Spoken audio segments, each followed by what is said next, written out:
پانێڵی ڕاوێژکاری گشتیە دەربارەی بەشداریکردنی وڵاتیان لە دیاریکردنی کێشەکان و پێداویستیەکان لە پرۆژە خزمەتگوزاریەکان و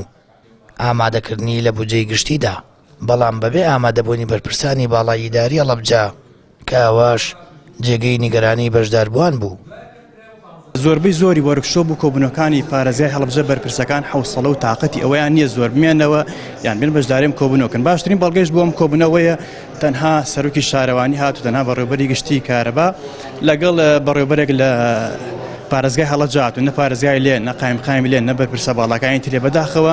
ئەوەش کێشەیەکی زۆر گەورەیە کە دەبێت هۆی گەورەکردی ئەو کلێنەوان بەرپرس لە وڵاتە و لەگەڵ هاوڵاتی هەیە دەبوو بەرپرسەکان لێرە ئامادەیان بووە حزوریان بووە بۆی ڕاستەخۆگوێ لە چێبەرین گوێ لە هاوڵاتی بگرزان و عاناتیان چێ. سەرەکیترین هۆکاری پژوە خستنی ئەم شارە حکومەتە بەرپرسانی ئیدارین بەداخەوە لە سەرەتاوە کە پارێزگابوونی هەڵەبجەیان ڕاگەیان وتیان ئێمە حسابی هەڵەبجە بە جیاوازی ئەکەین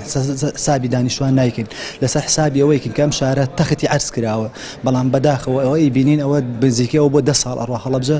کراوە بە پارێزگا ئیساژ ئەبینین گەورەترین کێشەی هەڵەبجە نەبوونی کارمەندە لە دایرەکانە عین نهاتون ئەم شارە کە تۆ لە قەزاوە ئەیکی بە پارێزگای پێویستە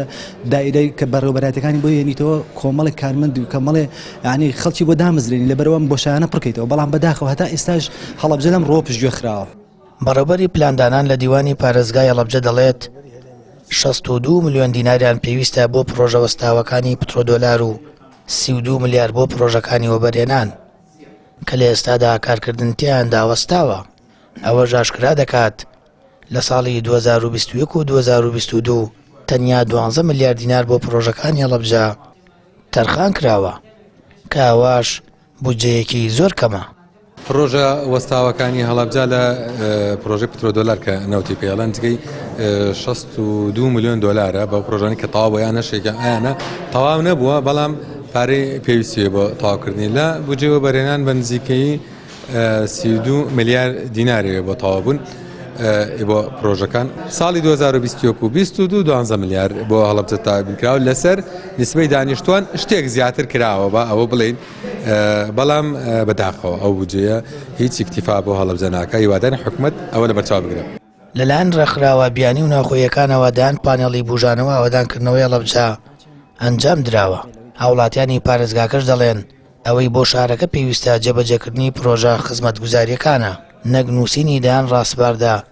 کە لە داهاتوودا کاریان لەسەر ناکرێت و سوودیان بۆ پێشکەوتن و بوژانەوەی ئابووری شارەکە نابێت.